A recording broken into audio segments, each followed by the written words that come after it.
ભારતનો સૌથી મોટો તિરુપતિ ઋષિવન એડવેન્ચર પાર્ક ગુજરાતના હિંમતનગર જોડે આવેલા દેલોગ ગામે આવેલો છે. આની અંદર જ ગુજરાતનો સૌથી સસ્તો અને વિશાળ વોટર પાર્ક પણ છે. ફક્ત 549માં જ તમને મેઇન ગેટની એન્ટ્રી સાથે વોટર પાર્કની એન્ટ્રી અને અનલિમિટેડ લંચ મળશે, જેની અંદર પૂરી, શાક, દાળ ફ્રાય, જીરા રાઈસ, કેરીનો રસ અને પાપડ આ બધું જ અનલિમિટેડ ખાવા મળે છે. 10 લાખ કરતાં પણ વધારે વૃક્ષોથી ઘેરાયેલા આ ઋષિવનને 100% ઓક્સિજન પાર્ક પણ કહેવામાં આવે છે. અત્યાર સુધીમાં ઘણા બધા એવોર્ડ અને સર્ટિની સાથે માન સન્માન પણ પ્રાપ્ત થયેલું છે.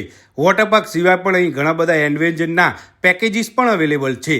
ગુજરાતનો આ એકમાત્ર વોટર પાર્ક છે જ્યાં તમે ઘરેથી પણ ખાવાનું અને કોસ્ચ્યુમ લાવી શકો છો. એડવેન્ચર પાર્કનો સમય સવારે 9થી 6નો છે, જ્યારે વોટર પાર્કનો સમય 12થી 5નો છે, જેમાં તમે બધી જ રાઇડમાં ફૂલ અને ફનની સાથે અનલિમિટેડ મસ્તી કરી શકો છો. તો પછી આ ઉનાળામાં વોટર પાર્ક જવાનું વિચારી રહ્યા છો તો એકવાર આ Tirupati Rishivan adventure and water પાર્કની મુલાકાત કરવાનું ના ભૂલતા.